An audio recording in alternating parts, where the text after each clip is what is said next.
Bueno, ante todo, bienvenidos y bienvenidas a una nueva edición de El Espacio de Actualización y Capacitación de la Universidad Nacional de 3 de Febrero, en particular de lo que es la licenciatura en Administración de Empresas y Contador Público Nacional de UNTREF.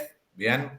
Este es un espacio que me parece siempre importante recordar, lo arrancamos tímidamente en 2019, ya hace bastante tiempo, teniendo de alguna manera claro como premisa que no son las aulas en el único espacio donde se genera conocimiento, bien, que lo importante de alguna manera de tender el puente entre lo que pasa en el mundo organizacional, bien, y en otros espacios que están fuera de la universidad, y lo que pasa también dentro de los claustros universitarios.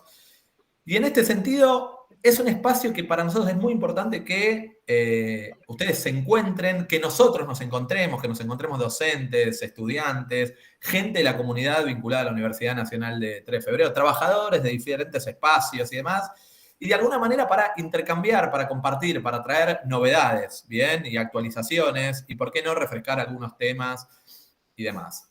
Dicho esto, y para no robar mucho más tiempo, le voy a presentar a Luis Argerich, licenciado en análisis de sistemas, especialista en ciencia de datos.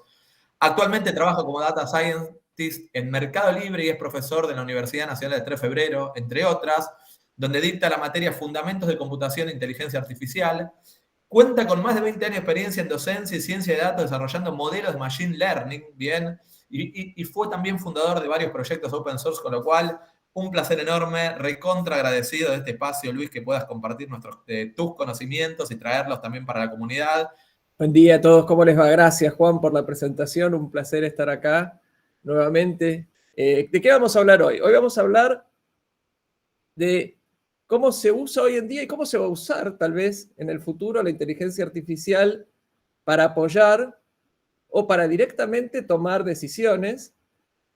Vamos a ver, no en un orden muy específico, pero más o menos durante la presentación vamos a tratar de ver qué es lo que se hace hoy en día, qué tipo de herramientas de inteligencia artificial, de tecnología usamos para tomar decisiones.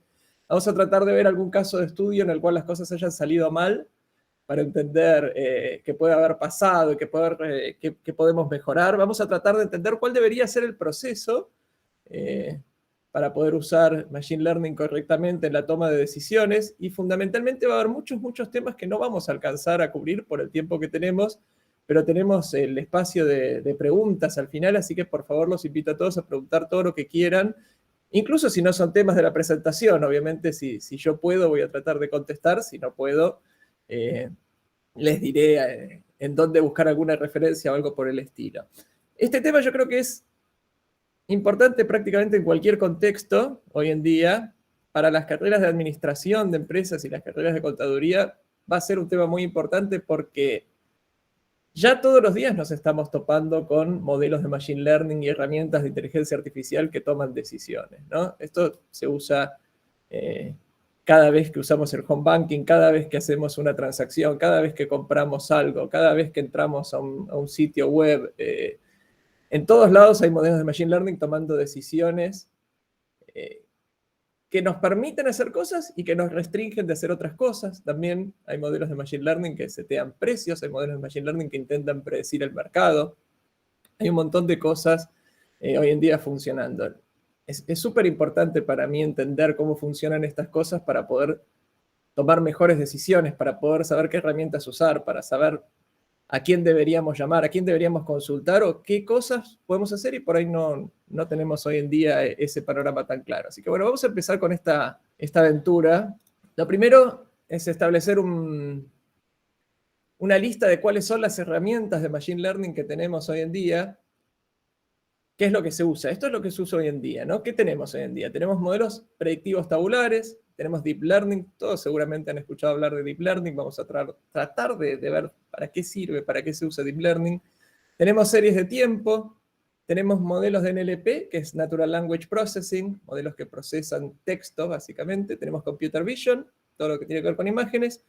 Y le vamos a dedicar unos minutitos a ChatGPT, porque por supuesto ChatGPT tiene que estar en cualquier presentación que hagamos hoy en día sobre inteligencia artificial, así que tenemos algo sobre ChatGPT.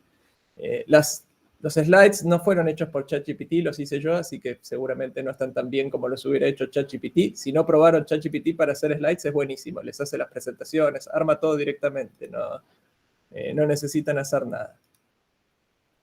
Bueno, primera herramienta.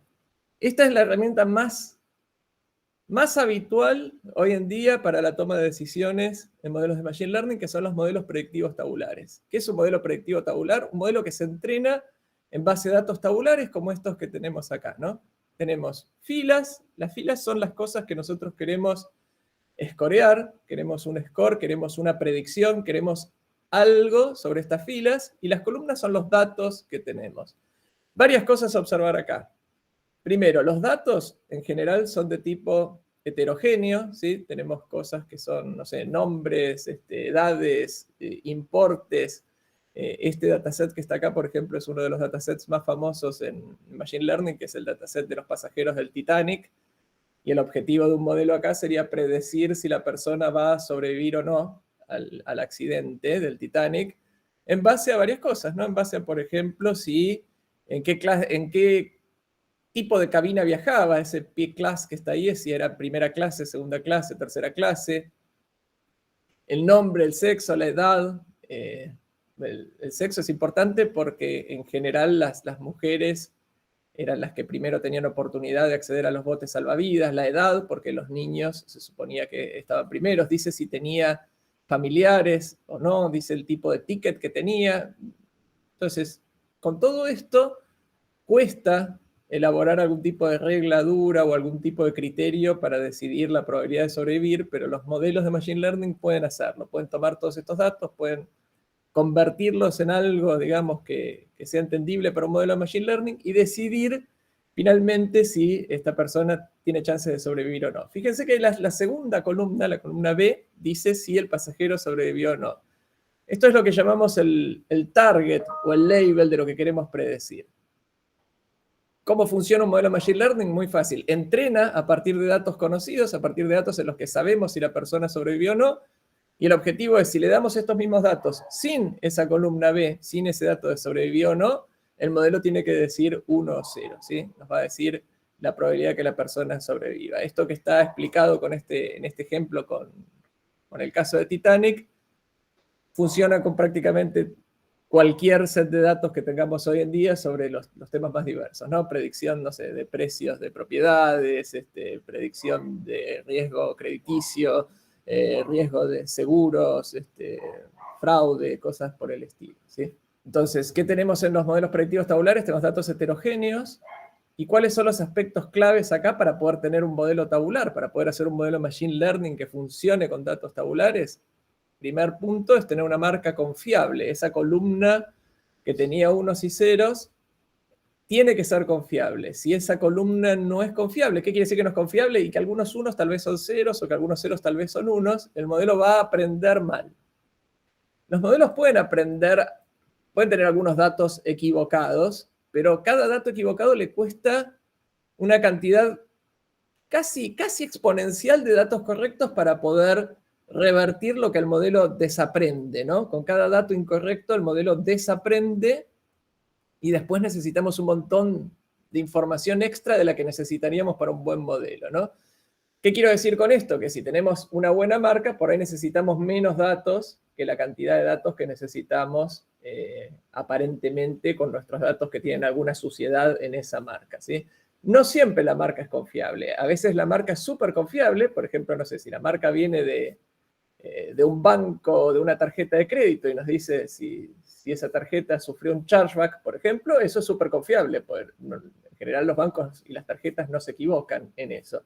Pero si la marca es, no sé, si alguien va a cliquear o no va a cliquear en un aviso, por ahí no es tan confiable, por ahí la persona cliqueó, por ahí no cliqueó, por ahí cliqueó sin querer, por ejemplo, ¿no? La persona que cliqueó un aviso sin querer. Y nosotros lo entrenamos para un modelo de Machine Learning que predice la probabilidad de que una persona clique el aviso. Esa marca no es correcta, porque por más que la persona cliqueó, lo hizo sin querer, y a efectos de entrenar el modelo no nos interesa ese dato. Ese 1 es un 1 falso. Entonces, ahí tendríamos ese problema. En muchos casos los datos tienen alguna cierta suciedad. Segundo punto importante, hacer una buena limpieza de datos. Después vamos a hablar de eso. Los datos tienen que ser lo más correctos posibles. Para los que no trabajan en IT, les cuento que los datos tienen mucha suciedad. Muchas veces en las bases de datos se encuentran cosas insólitas. Por ejemplo, yo siempre cuento el caso, en una empresa que yo trabajaba, había en una base de datos el campo fecha. Si uno hacía una consulta de los valores del campo fecha, se encontraba un montón de fechas y se encontraba cosas como, por ejemplo, Ariel, ¿no? Y Ariel no es una fecha, alguien puso un nombre ahí equivocadamente. Entonces, siempre hay suciedad en los datos y es súper importante limpiarlos para que el modelo pueda trabajar bien. Si no los limpiamos, el modelo va a empezar a hacer cosas insólitas, como decir, si la fecha no es una fecha, entonces tal cosa. Y eso no tiene mucho sentido, ¿no? Porque las fechas no podrían no ser fechas. El tercer punto es hacer una buena tarea de feature engineering. Feature engineering, ¿qué es? Es crear esas columnas, ¿sí? Esas columnas que yo les mostré en el modelo tabular, las tiene que diseñar alguien. Alguien tiene que decir cuáles son los datos con los cuales vamos a entrenar los modelos de Machine Learning. Eso no viene de forma cruda de algún lado. Nosotros tenemos que crear todas esas columnas y podemos crear cuantas columnas queramos y podemos agregar un montón de columnas que nos guste o que nos parezca útil. Por ejemplo, ahí teníamos la edad. Yo puedo crear una columna que diga si es menor de 18 años, ¿no? Me puedo agregar una columna, me fijo la edad, si es menor que 18, en esa columna pongo 1, si no pongo 0. Puedo crear una columna que sea, no sé, el producto entre otras dos columnas, o el ratio entre otras dos columnas. Todas esas tareas son fundamentales para los modelos tabulares. Y bueno, una vez que decidimos que vamos a tener un modelo tabular, ¿qué hay que usar? La decisión en general cae en algún data scientist, en algún machine learning engineer, pero es bueno conocer cuál es hoy en día el estado del arte. Y el estado del arte para este tipo de modelos son modelos basados en árboles de decisión, como XGBoost, LightGBM o CatBoost. ¿Qué tiene esto de importante? Que el mundo de Machine Learning está dominado por Deep Learning y los modelos de redes neuronales. En este tipo de modelos no son el estado del arte las redes neuronales, al menos hoy. Hasta el día de hoy las redes neuronales no le ganan a este tipo de modelos para tomar decisiones. Entonces, si estamos usando acá una red neuronal, no es en general la mejor decisión. Hay muchos papers al respecto. Esto no es un tema de opinión mía, hay muchos papers sobre este tema. Y en muchos papers en los que se presenta un modelo basado en Deep Learning o en redes neuronales para datos tabulares y dice funcionar mejor,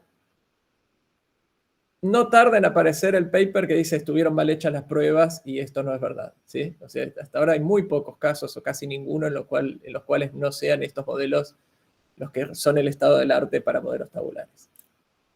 Entonces, ¿qué es importante de esto? Ustedes dicen, bueno, el estado del arte es lo mejor que se puede usar, ¿por qué necesito conocerlo? Porque como el estado del arte para este tipo de modelos son modelos basados en árboles de decisión, está bueno saber qué implica eso para nuestras tareas de feature engineering, ¿sí? Los árboles de decisión en general, la clave que tienen los árboles de decisión es que analizan cada columna de nuestra set de datos de forma independiente de las otras.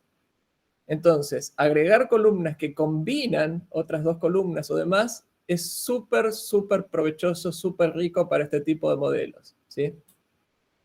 La codificación de variables categóricas. Las variables categóricas son aquellas que pueden tomar una cantidad de valores limitados, rojo, verde y azul, sí o no, blanco, negro, ¿sí? Aprobado o no aprobado. Ese tipo de columnas se llaman categóricas y hay que codificarlas de alguna forma numérica. Una forma tradicional es esta que se llama one-hot encoding, que consiste en poner 1 o ceros para cada valor posible, ¿no? Por ejemplo, si puede tomar 3 valores posibles la variable, hago 3 columnas y en cada columna pongo un 1 o un 0 según el valor que tome, ¿no? Si puede ser rojo, verde o azul, en lugar de una sola columna cuyo valor puede ser rojo, verde o azul para cada fila, agrego 3 columnas, una columna roja, una columna verde, una azul y pongo 1 o 0 según cuál sea el valor. Esto no hay que abusarlo porque no suele ser lo mejor. Es mucho mejor usar en general técnicas de mean encoding que vamos a explicar más adelante, que consisten en convertir la columna en algún valor numérico que tenga sentido para el problema que quiero resolver, ¿sí? Por ejemplo, no sé, si mis valores eran rojo, verde y azul, convertir el rojo en algún número que tenga sentido. Por ejemplo, promedio de unos para el valor rojo que tengo en mi dataset, ¿sí? Promedio de unos para el azul, promedio de unos para el verde, ¿sí? En algún número que tenga sentido. Y la clave acá, esto es lo más importante tal vez de esta diapositiva, es esta última fila de acá. Y como los modelos que hoy en día son estado del arte para datos tabulares están basados en árboles, los valores de las columnas no importan, lo único que importa es el orden. Porque ¿qué hace un árbol de decisión? Un árbol de decisión elige una columna, pone un número, fija un número de corte y dice, a partir de este número de corte, todas estas filas para la izquierda, todas estas filas para la derecha. Fíjense que lo que importa es el corte, entonces lo que importa es el orden de los datos, no importa el valor, ¿sí? 1, 2, 3, 4 o 10, 20, 30, 40 es la misma columna para un árbol de decisión. Porque cortar en 2 o cortar en 20 es lo mismo, ¿sí? Si corto en 2, 1 va a ir a la izquierda y 2, 3 y 4 van a ir a la derecha. Y si corto en 20, 10 va a ir a la izquierda y 20, 30 y 40 van a ir a la derecha en el árbol de decisión. Entonces, los valores no importan, lo que importa es el orden. Esto es súper importante a la hora de crear columnas para este tipo de modelos, ¿sí? Este es un árbol de decisión, ¿no? Entonces, en cada uno de estos nodos, el árbol analiza una columna y dice, bueno, según este valor de esta columna, algunas filas van a ir acá, otras filas van a ir acá. Y el objetivo del árbol es llegar acá a estos nodos hoja, en donde dice, bueno, esto es 1. Todos los que estén acá van a tener predicción 1 para mí. Todos los que estén acá van a tener predicción 0. Todos los que estén acá van a tener predicción 1. Acá van a tener predicción 0. Es súper importante entender esto, aunque nosotros no desarrollemos estos modelos, para entender cuáles son las columnas, cuáles son los datos que a este tipo de modelos los ayuda a tomar buenas decisiones, ¿sí? Y qué cosas no, ¿sí? Si yo multiplico una columna por 3 o la divido por 10, para el modelo es lo mismo. No cambia el orden en que estaban las filas. Cualquier cosa que ordene las filas de una forma interesante, a este modelo le va a resultar súper atractiva y lo va a ayudar un montón a funcionar mejor. Esto es un poquito lo que les quería contar sobre este tipo de modelos tabulares. Después seguramente va a haber preguntas sobre el tema. Bueno, hablamos ya de modelos tabulares, después vamos a volver en algunos casos de uso de modelos tabulares. Hablemos un poquito de Deep Learning. ¿Qué son los modelos de Deep Learning? Los modelos de Deep Learning tratan de solucionar lo que llamamos el problema de representación, que en los modelos tabulares ya está solucionado. ¿Cómo está solucionado? Y es eso que mostré, el set de datos. El set de datos es cómo representamos el problema. Con una imagen, yo también necesito algo así. Necesito filas y columnas. ¿Y de dónde salen esas filas y columnas si mis datos son una imagen, o si es texto, o si es un video? Eso es lo que en inteligencia artificial se llama el problema de representación. El problema de representación es tener un dato que no tiene una representación tabular y llevarlo a eso de alguna forma. Para eso es que usamos modelos de Deep Learning, y esta es el gran secreto de los modelos de Deep Learning, es solucionar automáticamente el problema de representación. En lugar de tener que convertirle yo de alguna forma cada imagen en una fila, ¿sí? En una fila, en una planilla con columnas, e inventar algo, ¿no? De tipo, no sé, promedio de colores, cantidad de píxeles con valor rojo mayor que verde y cosas por el estilo, en lugar de tener yo que inventar todas esas cosas, los modelos de Deep Learning lo resuelven automáticamente, ¿sí? Trabajan sobre la imagen cruda, sobre el texto crudo, sobre el audio crudo y crean solitas la representación que necesitan. Y ahí sí se usan redes neuronales. Entonces, para todo esto, para todos los modelos que tienen que ver con imágenes, con texto y con datos en general no heterogéneos, con datos homogéneos, este tipo de modelos son el estado del arte, ¿sí? Este es un típico ejemplo de un modelo de Deep Learning para imágenes. Toma la imagen y hace un montón de cosas, ¿sí? Va creando todos estos features hasta llegar al resultado final, que es lo que queremos predecir, que puede ser, por ejemplo, si en la imagen hay o no un peatón, y esto puede ser importante para para un auto autónomo, un auto inteligente que tiene que decidir si tiene que tener cuidado o no con una posible colisión, ¿no? Imagínense que hay muchos autos autónomos hoy en día, se habla mucho de eso. ¿Hay algún sistema ahí que tiene que decidir si algo blanco es una persona vestida de blanco o una nube? Y no es lo mismo atravesar una nube que una persona, ¿no? Sobre todo por las consecuencias que puede tener. Así que es bastante importante este tema. Ha habido casos de autos Tesla que han tenido accidentes, y hubo casos famosos de un auto Tesla que se le cruzó un camión en una autopista y el auto no hizo absolutamente nada. Lo atravesó directamente. Ni siquiera intentó frenar porque confundió el camión, que era completamente blanco, con una nube. Por la altura que tenía la autopista y la forma en que el camión cruzó, estaba justo a la altura del cielo y dijo, bueno, algo blanco en el cielo, ¿para qué estoy entrenado yo? Y yo reconozco una nube. Dijo, ¿y qué tengo que hacer si aparece una nube en el cielo? Nada, ¿no? Imagínense si un auto frena porque hay una nube en el cielo. Bueno, el auto siguió y le pasó al camión, por suerte no pasó nada demasiado grave, salvo los daños materiales. Series de tiempo. Hablamos ya de modelos tabulares, hablamos de Deep Learning, que es todo lo que tiene que ver con imágenes, con texto, con videos. ¿Qué pasa con las series de tiempo? Seguramente en las carreras de administración y de contabilidad van a encontrarse muchas series de tiempo en el camino. Una serie de tiempo que son, y bueno, es una sucesión de valores numéricos, ¿sí? 10, 15, 21, 31, no sé, el precio del dólar es una serie de tiempo. El precio de las acciones es una serie de tiempo. El consumo eléctrico de un hogar es una serie de tiempo, ¿sí? Hay muchísimas cosas que son series de tiempo. Sin embargo, casi nunca trabajamos con series de tiempo. Ustedes dirán, ¿de qué estás hablando, Luis? ¿No? Me acabas de presentar un montón de ejemplos y ahora me decís que no trabajamos con series de tiempo. Por ejemplo, supongamos que decimos la predicción de consumo energético es una serie de tiempo. Yo tengo los valores de consumo energético. O tengo cuánto va a gastar una persona, tengo cuánto gasta cada persona en una semana en un sitio de e-commerce, y eso digo que es una serie de tiempo. En realidad no son series de tiempo. Son modelos tabulares con muchos datos históricos. ¿Y por qué digo que no son series de tiempo? Porque las series de tiempo, para que un modelo sea un modelo de series de tiempo, lo único que tenemos que tener es el valor numérico y el tiempo. Lo único, ¿sí? Si ustedes lo único que tienen es una lista de números, realmente tienen una serie de tiempo. Pero en el consumo energético no tienen solo eso. Tienen además dónde vive la persona, tienen la zona geográfica, tienen la época del año, tienen, no sé, un montón de variables que hacen a la predicción. Entonces, si el objetivo de ustedes es predecir cuál es el próximo valor, cuánto va a gastar la persona en el próximo mes, no tiene mucho sentido analizar únicamente cuánto gastó sin agregar todas las demás variables. Es dejar información de lado. Entonces, mi recomendación acá es cada vez que alguien les diga, vamos a trabajar con una serie de tiempo, que sean muy críticos en analizar si realmente lo único que tenemos es una serie de tiempo. Porque si hay más información, en general conviene usar un modelo tabular con todos los datos que tenemos accesorios, además de la serie de tiempo, que solamente analizar los números, ¿no? Fíjense que uno dice, yo voy a predecir el valor de, no sé, de una acción únicamente en base a sus valores.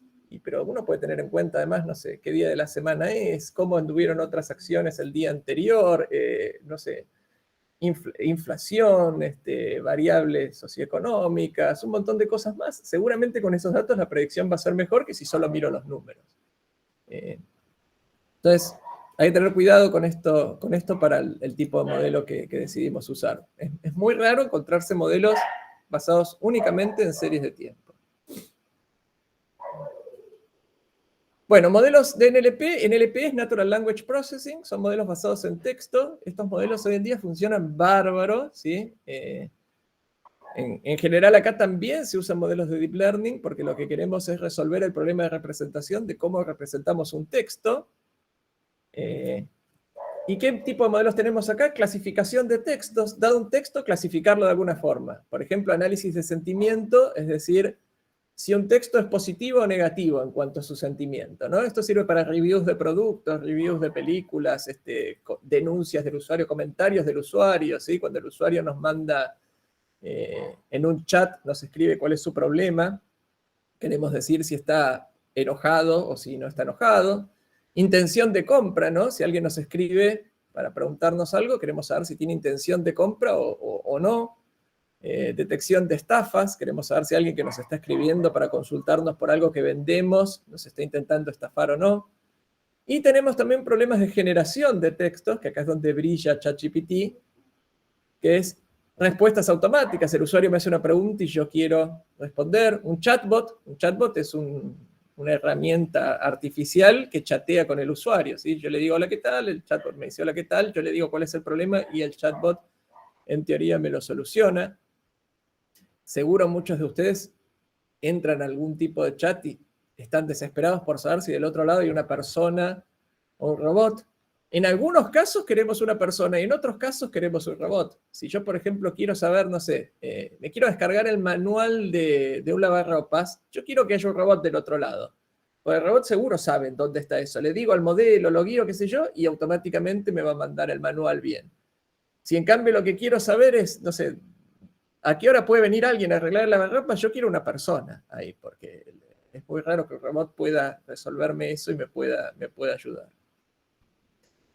Ahí alguien decía los chatbots que no solucionan nada. Bueno, sí, en general, lamentablemente muchos chatbots están hechos para tratar de que sea lo más difícil posible llegar a una persona. ¿Por qué? Porque las personas son costosas. Hay que pagarles el sueldo, hay que tener ahí una cierta cantidad de personas para atender la cantidad de consultas que tienen los usuarios. A más consultas, más personas, eso sale más dinero. ¿Cómo hago para evitar eso? Bueno, a más consultas, mantengo la cantidad de personas y agrego chatbots o herramientas de inteligencia artificial que me permitan ahorrar costos. En muchos casos son útiles, en otros no. Los bancos, como decía alguien por ahí, suelen ser bastante terribles en este sentido, ¿sí? No hablemos de bancos, pues está todo grabado.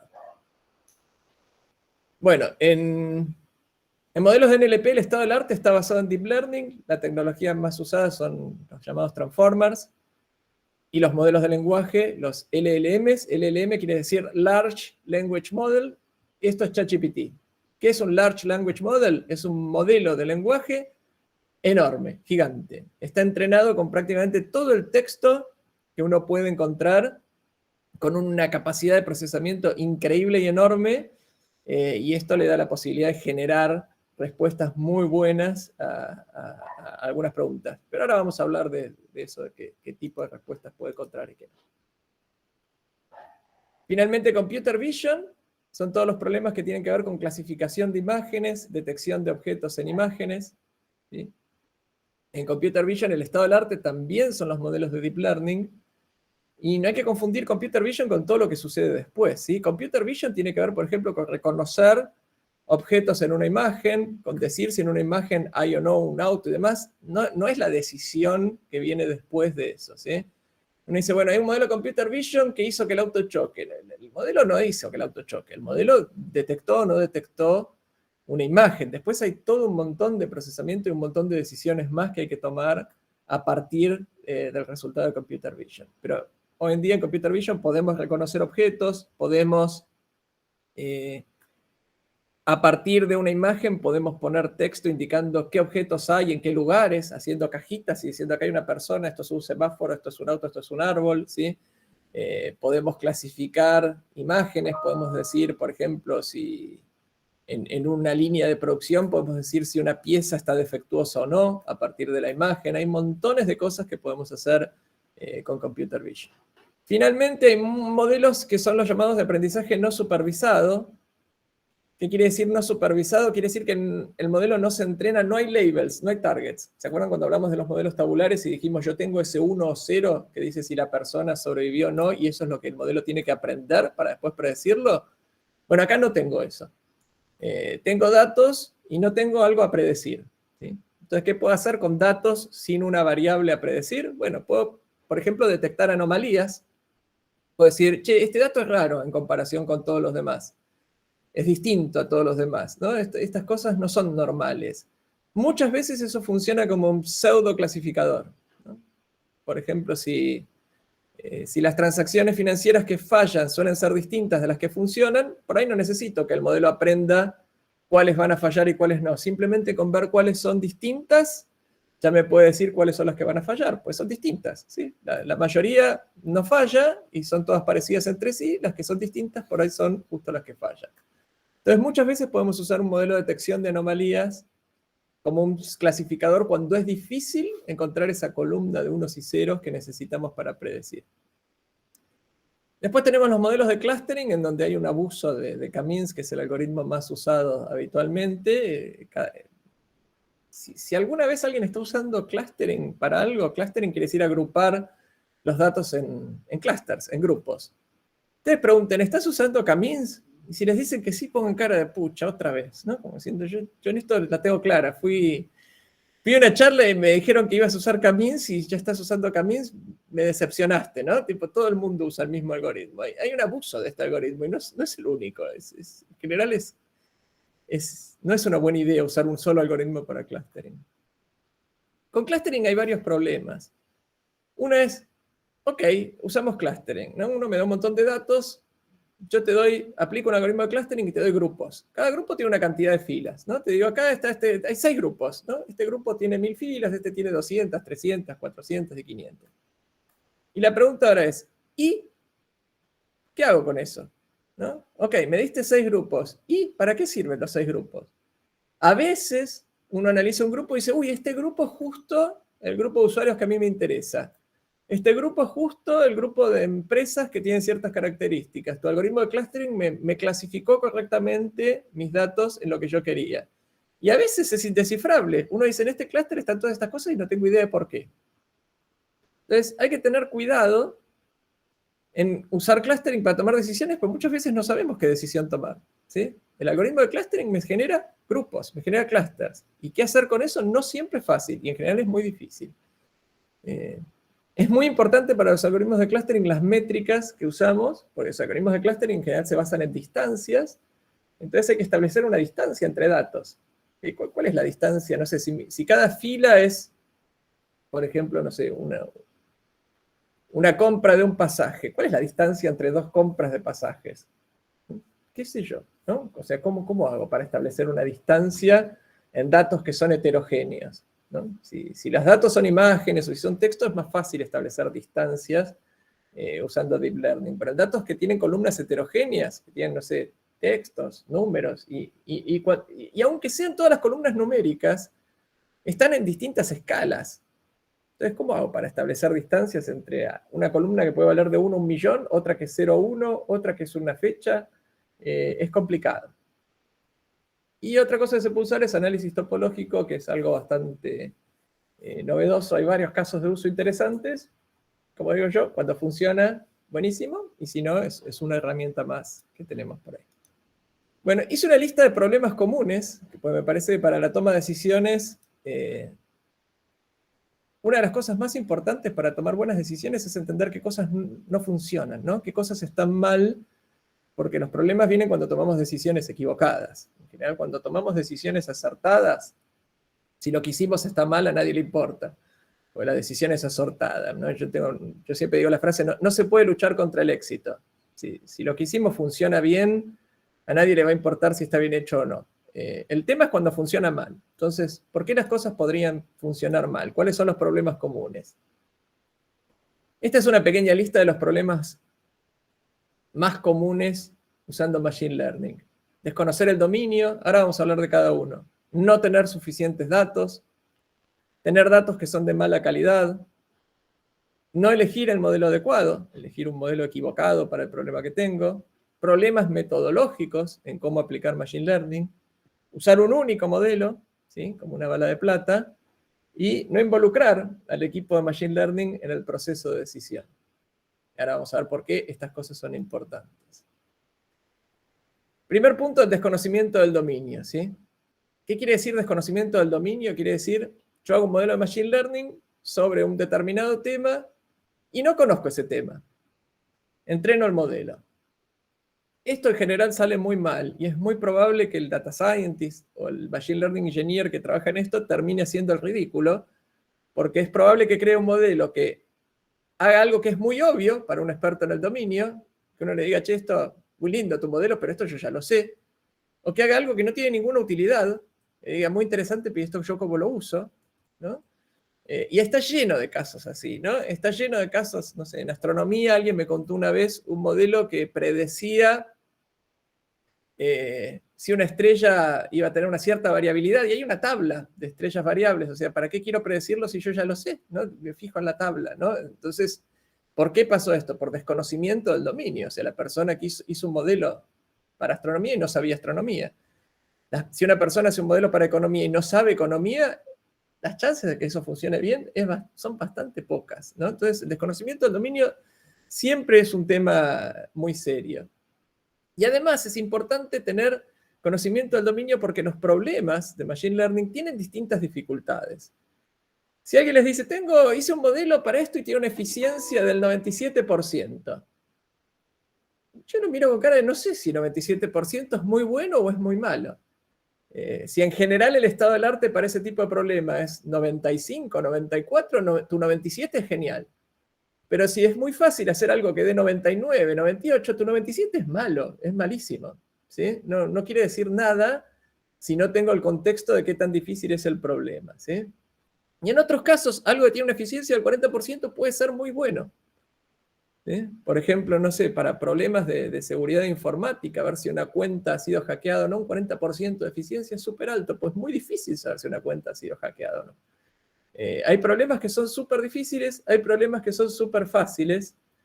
¿Y quién sabe cuando el problema es fácil o difícil? Bueno, la persona que conoce el dominio es la que sabe eso. La persona que ya ha probado modelos de Machine Learning sabe qué números esperar, qué métricas de negocio encontrarse. Esa persona va a saber evaluar si lo que estamos haciendo está bien o mal. No hay una forma de evaluar la dificultad intrínseca del modelo. La dificultad intrínseca es qué tan difícil es intrínsecamente, ¿sí? Independientemente de lo que yo haga. Eso no existe. Si existiera una forma de evaluar la dificultad intrínseca, yo podría saber si 97 es bueno o malo sin conocer el dominio, ¿no? Yo digo, la dificultad intrínseca dice que 95 es muy bueno, entonces 97 es genial. Pero esto no lo sé, ¿sí? O sea, la única forma de hacer esto es conociendo el dominio y teniendo un poco de criterio sobre qué tan difícil es el problema. Siguiente problema común es no tener suficientes datos. Para entrenar modelos de Machine Learning hacen falta datos. Y Machine Learning es por definición una tarea ineficiente. ¿Qué quiere decir que es ineficiente? Que necesitamos muchos datos para poder aprender. Necesitamos muchos más datos de los que necesita una persona para poder aprender. Un modelo necesita ver muchos más datos para poder aprender a tomar una decisión que una persona. Hoy en día los modelos de Machine Learning, de inteligencia artificial, son mucho más ineficientes que los seres humanos en cuanto a la cantidad de datos que necesitan. Acá viene la ineficiencia, acá viene la importancia de los datos. ¿Qué pasa cuando tenemos pocos datos? Ocurre algo que en Machine Learning llamamos overfitting, que básicamente es que el modelo alucina. ¿Sí? ¿Qué quiere decir que el modelo alucina? El modelo sufre alucinaciones. El modelo dice, uy, esto es positivo. Y uno le dice, no, pero no es positivo. Bueno, pero yo el único caso que vi era positivo, así que digo que es positivo. Para entender qué quiere decir overfitting, les cuento un caso. Hace muchos años se quiso entrenar un modelo de Machine Learning para ver si las noticias publicadas en diarios eran positivas o negativas, ¿no? Como para decir, bueno, voy a entrenar un modelo para después evaluar ciertas publicaciones y decir si la publicación tiene una tendencia positiva o negativa en sus noticias.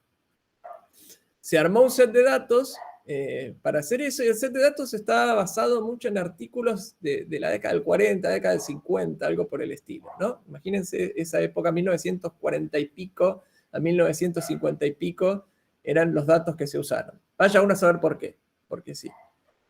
¿Qué cosas aprendió el modelo? Bueno, aprendió muchas cosas interesantes y aprendió muchas cosas que están mal. Por ejemplo, aprendió que Alemania estaba asociado a sentimiento negativo. Cualquier texto que hable de Alemania era negativo automáticamente. ¿Por qué? Y porque estaba entrenado con datos que justo fueron durante la Segunda Guerra Mundial.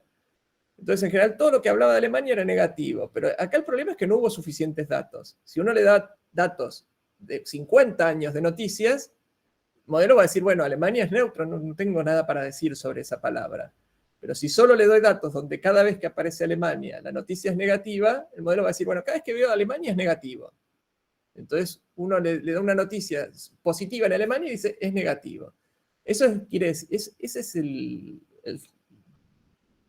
lo que quiero decir cuando digo que el modelo alucina, ¿sí? El modelo dice cosas que no son ciertas, ¿sí? ¿Por qué? Porque no tuvo datos suficientes para poder generalizar correctamente. No generaliza bien, ¿sí? Generaliza mal, se apura en su generalización.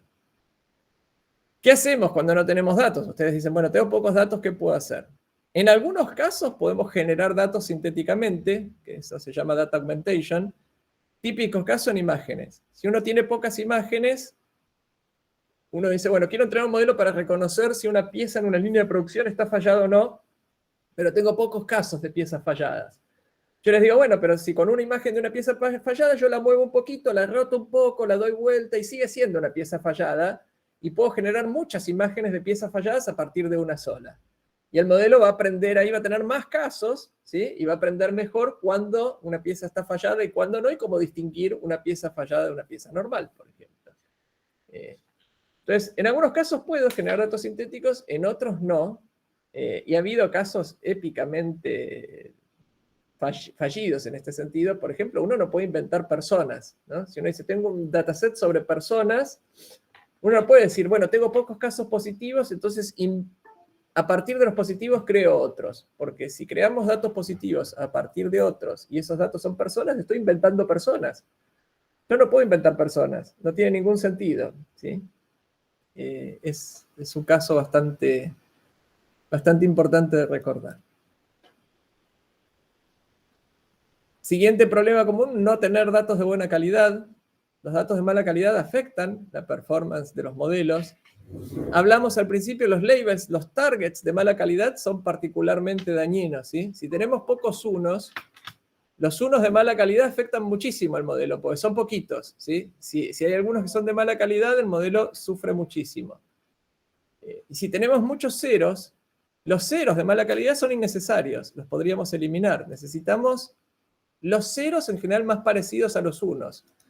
El modelo para aprender necesita los casos negativos que son más parecidos a los positivos para poder aprender a separarlos, ¿sí? Esos son los datos más ricos para el modelo. Y esto no está relacionado con la limpieza de datos. La limpieza de datos es una tarea sintáctica, ¿sí? No semántica. Esta es una tarea semántica, ¿sí? Si un 0 es un 1, un 1 es un 0, es un tema semántico y no de sintaxis. Los temas sintácticos son las cosas de este estilo, ¿sí? Esta es una limpieza de datos sintáctica. A mí me dan un valor de un lugar, esto no sé dónde será, esto será Canadá, Francia o algo así. Todo esto es lo mismo. ¿Y cómo hago yo para darme cuenta que todo esto es lo mismo? Alguien tiene que limpiar cada vez que aparezca St. Albans, o St. Albans, como se diga, en esa columna, lo tiene que transformar a algo único. Porque si no, todas estas cosas son todas distintas para un modelo y es el mismo dato. Entonces, esta es la limpieza sintáctica, ¿sí? La limpieza sintáctica es la que tiene que ver con que el dato está mal escrito, pero el significado es correcto, ¿no? Esta es una localidad, es correcto la localidad, pero está mal escrito en algunos casos. Y es muy difícil. Esto es típico, ¿ven? Ustedes, si nunca vieron algo de esto, cualquiera que trabaje en bases de datos, en IT o demás, les va a sonreír y les va a decir, este es mi mundo, ¿no? Este es mi karma, es arreglar este tipo de cosas. Y pasan todo el tiempo, ¿no? Fíjense, esta es una misma localidad y todos estos valores posibles aparecieron en una base de datos. Siguiente problema común es no elegir el modelo adecuado, ¿sí? Usar modelos poco expresivos. Modelos poco expresivos es un modelo que no tiene la capacidad suficiente de cómputo para aprender lo que tiene que aprender. Logistic Regression, Bayes, KNN, SVM son modelos que se enseñan mucho en muchos cursos sobre ciencia de datos y Machine Learning en general no son suficientemente expresivos y nadie los usa en producción. Es debatible si tiene sentido enseñarlos por didáctica, si no van a tener ningún uso en el mundo real, pero bueno, por lo menos acá estamos hablando del uso de modelos de Machine Learning en la industria, en el mundo real, estos no, en general se usan muy poco. Seleccionar el modelo equivocado, ¿sí?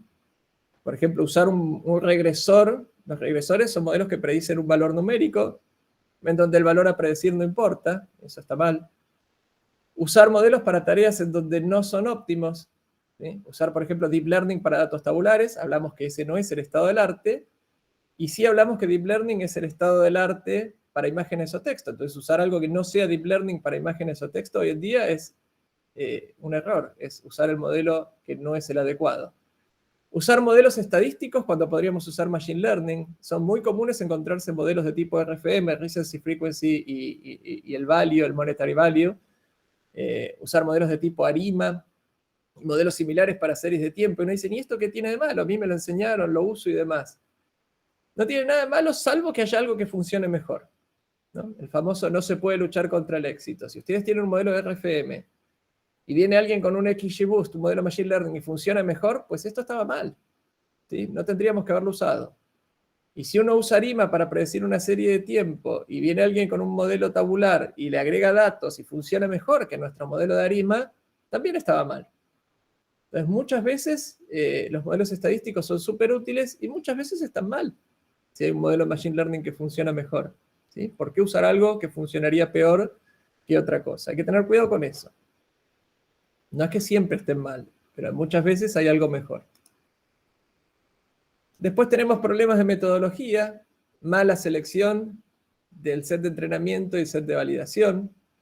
Time traveling quiere decir cuando tenemos en nuestro set de entrenamiento, en nuestro set de validación, en nuestro set de test. El set de test es lo que usamos para probar el modelo, cosas que sucedieron antes de lo que entrené, que eso no tiene sentido, porque en la realidad el modelo no va a poder ver el futuro, ¿sí? Entonces, si yo tengo un orden cronológico de los datos, lo tengo que respetar y tengo que entrenar con datos del pasado para predecir el futuro. No puedo mezclar los datos.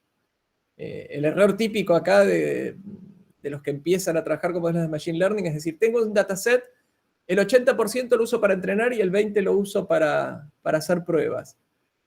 Y uno le pregunta, ¿y cómo separaste el 80 y el 20? Al azar. Y si los datos tenían un orden cronológico, al separar al azar mezclaste todo. Eso está mal, ¿no? Si los datos tenían orden cronológico, tiene que ser el 80%, tiene que ser el 80% que ocurrió primero, y el 20% tiene que ser lo que viene después, ¿sí? No puedo elegir al azar, tengo que elegir de acuerdo a la cronología de los datos. El data leaking es el filtrado de cosas que el modelo no debería conocer en nuestro dataset. Por ejemplo, si yo tengo cosas que aparecen en el set de entrenamiento, en el set de test, en el set de validación, el modelo le va a ir muy bien con eso. ¿Por qué? Porque ya lo vio antes. Es un dato que ya vio antes. Si yo se lo repito, el modelo va a decir, esto lo conozco, y va a predecir muy bien. ¿Qué va a pasar? Me va a dar una métrica muy buena cuando yo estoy haciendo las pruebas del modelo, y después en producción va a andar peor. Y no va a decir, ¿cómo puede ser que ande peor en producción que en las pruebas que yo hice? Bueno, tal vez en tus pruebas se filtraron datos del set de entrenamiento a las pruebas y por eso el modelo tenía esa ventaja, ¿sí? En la realidad eso no sucede. Usar hiperparámetros por defecto, ¿sí?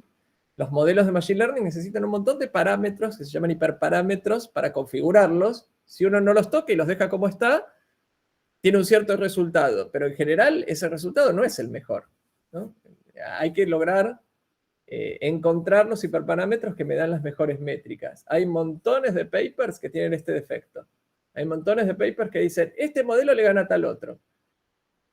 Y el tal otro está con los hiperparámetros por default, los que vienen sin cambiar nada. Entonces viene alguien y dice, no, y si no uso los hiperparámetros por default, ¿qué pasa? Y ahí ya no es cierto lo que decíamos antes. Ahora el segundo le gana al primero. Entonces, es súper importante esto a la hora de hacer comparaciones. Si yo comparo un modelo que estuve trabajando durante 6 meses contra otro y al otro solo le asigno parámetros por default, probablemente le gane, pero no estoy comparando bien. No usar la metodología adecuada, ¿sí? ¿Y cuál es la metodología adecuada? La metodología adecuada para hacer modelos de Machine Learning es suponer que ya tenemos el modelo de Machine Learning que necesitamos, ¿sí? Es decir, ya lo tengo. El equipo de Machine Learning ya lo hizo. simular cómo lo usaríamos hoy. ¿Qué haríamos hoy con este modelo? ¿Qué datos le daría y qué resultados esperaría? ¿Sí? Con eso, ¿sí?, podemos ver que el set de test con el que probemos nuestro modelo tiene que tener la distribución de datos en producción. En producción lo voy a usar con datos productivos. Entonces tengo que probar con datos productivos. Y ahora que tengo eso, ¿cómo hago para entrenar un modelo de Machine Learning? Entrenar un modelo de Machine Learning es una simulación de lo que va a suceder en producción, pero en el pasado. Esa es la clave para entender cómo entrenar correctamente un modelo de Machine Learning. Tengo que simular lo mismo que sucedería hoy en día en un entorno productivo en el pasado. Me voy 6 meses atrás y digo, bueno, 6 meses atrás, si yo hubiera entrenado con estos datos, estos serían los datos que yo tendría hoy que procesar, y ahí puedo evaluar cómo le va al modelo. ¿Sí? ¿Cuál es el set de entrenamiento? El set de entrenamiento es todo lo que sucedió antes, y el set de test, ¿qué es? Es lo que vino después. Pero como yo estoy en el pasado, ya sé lo que vino después, y como ya sé lo que vino después, sé las respuestas, y esas respuestas que conozco las puedo usar para evaluar si el modelo funciona bien o mal. ¿Sí? Esa es la clave para entrenar. ¿Sí? El entrenamiento de un modelo de Machine Learning es una simulación del modelo funcionando, pero en el pasado. Esa es lo importante entender en cómo se entrenan los modelos de Machine Learning, y es súper importante para tener una metodología adecuada a la hora de crear estos modelos. Usar un solo modelo también suele ser un error común. En general, varios modelos combinados suelen mejor que uno solo. Kaggle, para el que no lo conoce, es un sitio donde hay competencias de Machine Learning. El 100% de las competencias de Machine Learning las ganan ensambles de varios modelos. Prácticamente el 100%. Si no es 100, es 99,9. Es muy raro encontrar una competencia en la cual un único modelo le ganó a ensambles de varios. Entonces, ensamblar varios modelos suele ser una buena idea a tomar. Falta de integración del equipo de Machine Learning es otro error muy común. Les voy a contar este caso. Por ejemplo, queremos hacer una campaña de marketing, ¿no? Queremos hacer una campaña de marketing, pero no podemos alcanzar a todos los usuarios con nuestra campaña de marketing. Supónganse, la campaña de marketing puede ser mandar un mail, mostrarle un video, un aviso, lo que sea. Pero no puedo hacer esto con todos los usuarios porque el costo sería prohibitivo. Necesito seleccionar a qué usuarios les voy a hacer esta campaña de marketing. ¿Qué digo? Bueno, digo, voy a seleccionar los usuarios que más van a gastar en mi plataforma. Mi plataforma puede vender, no sé, muebles, pasajes, no sé, puede vender documentación, puede vender servicios, lo que sea, ¿sí? Lo que sea que yo venda, hago una predicción de quiénes van a gastar más y les hago una campaña de marketing a esos. No soy experto en marketing, pero podría tener sentido. ¿Qué hago entonces? Voy al equipo de Machine Learning y le digo, equipo de Machine Learning, necesito un modelo que haga una predicción de cuánto va a gastar el usuario en los próximos 90 días. ¿Sí? El equipo de Machine Learning me dice, fantástico, tipo, y hace ese modelo. ¿Qué salió mal ahí? El modelo que pedimos no es el modelo que necesitamos. ¿Por qué? Porque si yo quiero hacer una campaña de marketing a una cantidad de usuarios, y quiero hacerlo a los que más van a gastar, no necesito predecir cuánto van a gastar. Solo necesito saber cuáles son aquellos que van a gastar más. Fíjense la sutileza en la diferencia de lo que digo, ¿no? ¿Cuál es la sutil diferencia? Que cuánto van a gastar no me importa. Necesito los N usuarios que más van a gastar. Necesito ordenarlos por cuánto van a gastar, no saber exactamente el monto. Lo que yo le pedí al equipo de Machine Learning es que me predigan el monto. El equipo de Machine Learning va a focalizarse en predecir correctamente el monto. Y en los modelos que tienen que predecir un número, por la métrica que se usa para calcular el error, la clave es predecir correctamente los números grandes. Si uno predice correctamente los números grandes, los chiquitos en general no importan, ¿sí? Porque los grandes, si me equivoco, tengo un error cuadrático mucho más alto. Entonces, la métrica que el equipo de Machine Learning va a usar no es la correcta, porque yo no necesito predecir el valor de cuánto va a gastar el usuario. Lo único que necesitaría yo es que me digan cuáles son los N usuarios que más van a gastar. Si yo involucro al equipo de Machine Learning, por ahí tengo más suerte, y cuando les digo, che, yo necesito hacer una campaña de marketing en usuarios, ¿me podrías hacer un modelo para predecir cuánto van a gastar? Ahí me van a decir, che, vos no necesitas eso. ¿Qué pasa si yo te doy un modelo que directamente te dé los usuarios que más van a gastar? sin predecir cuánto. ¿Te sirve? Sí, por supuesto, digo yo. Y eso funciona mucho mejor que lo anterior, ¿sí? Fíjense la diferencia acá, ¿no? ¿Por qué tiene que estar el equipo de Machine Learning involucrado? Es muy importante que esto no funcione como un partido de tenis, ¿sí? No es, le doy al equipo de Machine Learning, haceme este modelo, vuelve el modelo y lo uso. Eso en general funciona mal.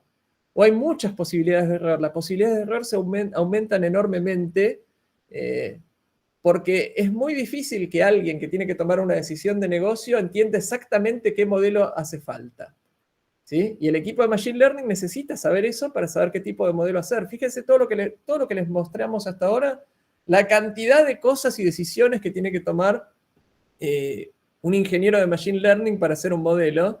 Si no sabemos qué estamos haciendo, es muy probable que tomemos muchas decisiones a la hora de hacer el modelo equivocadas y después ese modelo no va a servir tanto como el otro.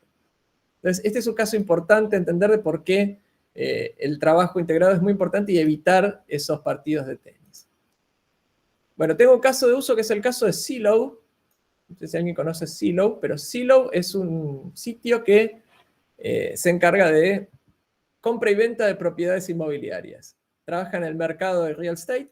Hay varios sitios de estos. Y bueno, funcionó muy mal, ¿no? Por eso este artículo dice el Zillow Apocalipsis, ¿no? Que es como, ¿no? En donde se reportó una pérdida de 381 millones de dólares después de que un modelo de Machine Learning fallara, ¿no? Acá esto salió muy mal. ¿Qué hacía Zillow? Zillow básicamente lo que hacía era compra y venta de propiedades. Usaban un modelo de Machine Learning para estimar el precio de las propiedades. En base a esa estimación del modelo, Zillow hacía una oferta al vendedor, ¿sí? Le hacía una oferta, obviamente, por un importe un poquito menor, como para calcular un porcentaje de ganancia para Zillow. Entonces compraba esa propiedad de forma automática, la compraba, aunque a ustedes les parezca mentira, la compraba automáticamente, no intervenía una persona, y después la ponía en venta. Ese era el objetivo. Ustedes dicen, bueno, esto tiene sentido, ¿no? Desde el punto de vista de negocio, si el modelo predice el valor de la propiedad, yo lo compro por un valor un poco menor, después lo pongo en venta, debería funcionar. ¿Qué cosas salieron mal? El resultado, bueno, como decía el artículo, fueron una pérdida de 381 millones de dólares y Twitter se llenó de casos de propietarios que mostraban, mirá, Zillow me compró esto y después lo vendió más barato, como diciendo, esta gente no está haciendo las cosas bien. Y esto es lo más increíble. Después de conocer que el modelo estaba funcionando mal, Zillow hizo más de 9.900 operaciones. Aún sabiendo que el modelo funcionaba mal, siguieron operando. O sea, hicieron las cuentas, dijeron, che, esto está funcionando mal. ¿Qué hicieron? Siguieron operando. Es como que tuvieron fe, dijeron, bueno, es casi un caso de un ludópata, ¿no? Del que dice, perdí 50, voy a seguir jugando y los recupero, ¿no? Es casi enfermizo este comportamiento, porque siguieron operando, que es lo más increíble. ¿Por qué salió mal? En primer lugar, tenían un modelo estadístico para predecir series de tiempo en los valores de propiedades, ¿no? Analizaban los valores de las propiedades a lo largo del tiempo y tenían un modelo estadístico para predecir si hay una tendencia en alta o en baja. El mercado de propiedades, yo no soy un experto, conozco gente que sí lo es mucho más complejo que eso. Si alguien le dice a alguien del dominio de real estate, voy a hacer una serie de tiempo para predecir el mercado, se les va a reír, les va a decir, oh, pobre tu inocencia, ¿no? De nuevo, yo no soy experto en eso, pero es mucho más complejo que eso. Y el segundo error es que usaban un modelo Machine Learning en un entorno de juegos. ¿Qué quiere decir en un entorno de juegos? En un entorno en donde hay jugadores. Y hay un problema muy curioso que se llama problema de selección adversa. El problema de selección adversa es cuando una persona tiene mucha más información que la otra en un juego. El vendedor sabe mucho más sobre lo que vende que el modelo que lo está comprando. Por más información que el modelo pueda tener sobre la propiedad, el vendedor sabe mucho más. Por ejemplo, el modelo puede saber la edad de la propiedad, en qué lugar está ubicada, puede saber, no sé, cuántas habitaciones tiene, puede saber incluso el estado, si está en buen estado o mal estado, puede tener un montón de datos. Pero si las cañerías no se cambiaron nunca, lo sabe el dueño. Si la propiedad tiene al lado un vecino que toca la batería, la sabe el dueño. si es un lugar en el cual estacionan camiones todos los días, eso lo sabe el dueño. Ese es un problema de selección adversa. ¿Qué quiere decir selección adversa? Que el pobre modelo es víctima de aquellos que quieren vender algo que no vale ese precio, o sea, que aparenta un precio y no lo tiene. Y en todas esas trampas el modelo cae. No tiene forma de salir de esa selección adversa. Fíjense que una persona va, mira la casa y dice, sí, está bien, el precio podría ser ese, pero tenés tal y tal problema, no vale lo que dice, ¿sí? No valen eso. ¿Y por qué salió tan mal? Porque para los que tomaban decisiones, el modelo era una caja negra y tenía prácticamente un estatus de magia, mágico, ¿no? Era mágico el modelo. El modelo hacía la predicción y las personas confiaban ciegamente en esas decisiones del modelo. Como dicen por ahí, cualquier tecnología avanzada es indistinguible de la magia, ¿no? Bueno, pasó esto.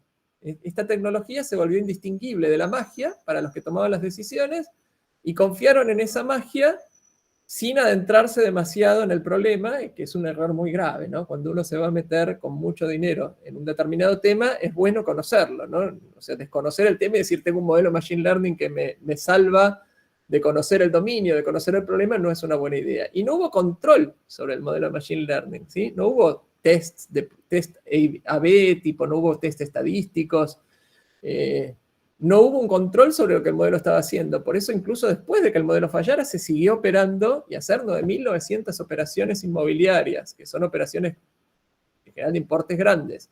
Con un modelo que sabemos que funcione mal, a mí me resulta bastante descabellado y esto sucedió en la realidad. Así que ese es el caso de uso que les quería traer de Zillow, que no funcionó muy bien. Y llegamos a la parte en la que teníamos que hablar de ChatGPT. No sé, estaría bueno hacer una encuesta de cuántos ya, tenemos 93 personas más o menos escuchando. ¿Usaron ya ChatGPT? ¿Lo usaron para algo? Sí, muchísimos, sí. Muchísimos ya lo usaron. Bueno, entonces el propósito que les traje acá es... yo no soy un gran experto en ChatGPT, obviamente, pero quiero contarles qué es ChatGPT, como para que tengan una idea en qué casos es bueno usarlo y en qué casos hay que tener cuidado, ¿sí? Como dice Yann LeCun, que es una de las personas que más sabe del mundo, en el futuro prácticamente toda la información va a estar en máquinas, ¿sí? Va a estar en alguna máquina. ChatGPT, que tiene todo el lenguaje, tiene todo texto, ¿sí? O sea, es como ha almacenado toda la información práctica. Imagínense que tiene toda la información de la humanidad en texto. Obviamente no tiene toda la información de la humanidad, pero está bastante cerca de tener mucha información. Y es un modelo de lenguaje generativo. ¿Qué quiere decir que es un modelo generativo? Quiere decir que a partir de un cierto prompt, el prompt es la semilla, el disparador, y a partir de eso genera texto. ¿Sí? Uno le dice, por ejemplo, ChatGPT, me gustaría que funciones como un chef. Yo te voy a decir una lista de ingredientes y vos créame una receta para usar esos ingredientes, ¿sí? Ese es el prompt. Y después uno le tira una lista de ingredientes y ChatGPT genera una receta. Es increíblemente bueno. Cuando digo increíblemente es literal, es difícil creer las cosas que hace. En tareas generativas como por ejemplo generar código, ChatGPT programa y programa muy bien. Esto es una revolución para los programadores. Porque si un programador necesitaba antes hacer algo, tenía que o hacerlo él o buscar en internet a alguien que lo haya hecho antes, saber cómo se podía hacer. Ahora le puede decir a ChatGPT, no sé, generame código que, no sé, que calcule la media y la varianza de un vector. Y ChatGPT lo hace. En general lo va a hacer bien. Por más que ahí viene el chat alguien que ponía no es tan bueno, es súper bueno generando código. Por ahí si sos muy exigente, obviamente le vas a encontrar cosas difíciles, pero es asombroso lo que puede hacer. En generar textos también, resúmenes, pitches de ventas, reportes, biografías, cosas por el estilo. Generación de slides, documentación, generar ejercicios. Acá está, si hay varios docentes, ChatGPT por ahí les puede generar ejercicios para los exámenes. Es súper difícil pensar ejercicios, ¿no? Para tomar examen y demás. ChatGPT lo puede hacer. La base del funcionamiento de ChatGPT es encontrar la secuencia de palabras, de tokens, que mejor ajusta al prompt que tiene, ¿sí? O sea, genera texto a partir de un cierto prompt. En general no son buenos modelos para responder preguntas. Es un buen modelo para generar texto. Ojo que cuando digo que no es un buen modelo para responder preguntas, no quiere decir que responda mal. Ustedes me van a decir, Luis dijo no es bueno para responder preguntas y me van a empezar a tirar ejemplos de preguntas que responde bien. Está lleno de preguntas que responde bien cuando la respuesta de la pregunta es justo el texto más probable a generar a partir de la pregunta. Y ustedes dirán, ¿y esto cuándo ocurre? Bueno, no siempre. Fíjense, esto yo lo tomé de la gente que trabajó en ChatGPT. Este círculo que está acá es el espacio de todas las posibles secuencias que puede generar ChatGPT. Y este es el espacio de respuestas correctas. O sea, puede ser que ChatGPT genere la respuesta correcta, pero además puede ser que genere un montón de texto que no es la respuesta correcta, pero que tiene mucho sentido para la pregunta que le hice. Entonces, lo que tenemos que aprender acá es que ChatGPT para responder preguntas no es necesariamente tan maravilloso como lo es para generar secuencias de texto, ¿sí? Si yo lo quiero usar para generar cosas, para procesos incluso semi-creativos, podemos decir, es fantástico. Es maravillosa la herramienta para programar, para escribir, para hacer slides. Es muy, muy bueno, es increíble.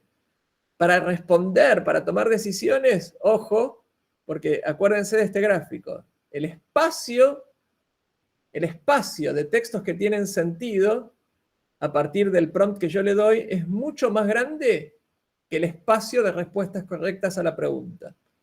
En muchos casos coincide. Cuando el espacio de respuestas posibles se achica y casi coincide con el de respuestas correctas.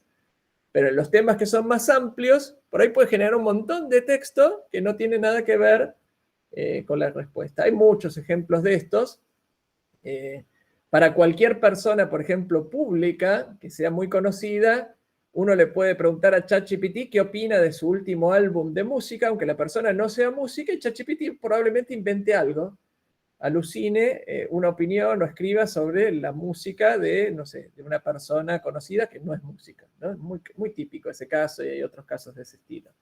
Entonces, si bien acá no somos expertos en ChatGPT ni en este tipo de modelos generativos, está bueno entender qué es un modelo generativo, ¿no? Y para qué cosas se puede usar bien y en qué cosas hay que tener cuidado. No les estoy diciendo no usen ChatGPT para responder cosas porque les va a decir la respuesta equivocada. Les voy a decir, tengan cuidado, no es el modelo más adecuado para responder preguntas para cosas fácticas, ¿no? Para hechos, no necesariamente es el mejor modelo, porque de nuevo puede ir a cualquiera de ese espacio. Muy bien, eso es lo que queríamos hablar sobre ChatGPT. El último slide que tengo es sobre un tema que a mí me parece súper importante tratar siempre que hablamos de toma de decisiones en inteligencia artificial y en machine learning, que es el tema de fairness. ¿Qué es el tema de fairness? Fairness tiene que ver con hacer modelos de machine learning que sean justos y que no sean discriminatorios. Esto es más o menos la historia, ¿no? Un cómic sobre la historia de fairness en machine learning. Al principio era, jaja, ¿no? Fairness no me importa. Y de pronto alguien dijo, che, estamos haciendo las cosas mal, y empezaron a aparecer un montón de papers, un montón de publicaciones, y por suerte hoy en día es todo un tema. Acá hay varias cosas interesantes. Para empezar, ya hay algunos temas regulatorios. Sobre todo en Europa ya hay algunos temas regulatorios sobre fairness en machine learning. En Europa uno puede tener un modelo de machine learning y puede venir alguien a auditar si el modelo de machine learning es discriminatorio o no. Por ejemplo, les voy a dar un ejemplo de qué quiere decir que un modelo de machine learning sea discriminatorio. Supongamos que nosotros tenemos una empresa de seguros que quiere decidir el precio que tiene que tener la póliza de seguro de una persona, ¿no? Y que esa póliza sea variable de acuerdo a la persona, que es una buena idea, ¿no? En lugar de cobrarles a todos lo mismo, yo cobro variable, porque algunas personas son más seguras manejando que otras. Resulta ser que en general las mujeres tienen menos accidentes que los hombres, y los hombres jóvenes tienen más accidentes que los jóvenes de mayor edad. Entonces, ¿qué podría ser un modelo que aprende ese? Le va a decidir que un hombre joven va a tener que pagar una póliza mucho más alta, por ejemplo, que un hombre de más edad o que una mujer. ¿Y por qué eso está mal? Porque eso es injusto para los hombres jóvenes que manejan bien, ¿no? Hay muchos hombres jóvenes que manejan igual que un hombre de mayor edad o que manejan bien, ¿no? Que no hacen locuras, por así decirlo. Y les vamos a cobrar más caro solo porque son jóvenes. Eso es injusto, eso es discriminatorio, ¿sí? La base para entender la discriminación es cuando el modelo toma decisiones en base a lo que la persona es y no a lo que la persona hace, ¿sí? La forma de evitar la discriminación es hacer modelos basados en comportamiento. Si yo pongo un dispositivo en tu auto y te digo, si vos estás dispuesto a aceptar este dispositivo, yo te puedo cobrar una póliza de seguro mucho más barata, ¿sí? Y vos me decís, ok, lo acepto, ¿sí? No tengo problemas en que pongas el dispositivo. Entonces el dispositivo se fija si vos manejás tranquilo, si excedés la velocidad, cuál es la velocidad a la que conducís por las calles, toma un montón de datos y en base a eso decide el precio de tu póliza. Esa es la forma más justa de hacer este tipo de modelos. La forma injusta es tomar datos demográficos, porque los datos demográficos no tienen que ver con el comportamiento de la persona. ¿Qué culpa tiene alguien de ser hombre o mujer? ¿Qué culpa tiene alguien de ser joven o mayor de edad? Ninguna. O sea, que la estadística diga que los jóvenes tienen más accidentes que los mayores, no quiere decir que le tengamos que cobrar más a los jóvenes. Eso es injusto para un montón de jóvenes que no tienen ninguna posibilidad de tener accidentes. Este caso es real. En Europa hay muchas empresas que están haciendo esto y que están, por ejemplo, poniendo estos dispositivos en los autos para evaluar comportamiento.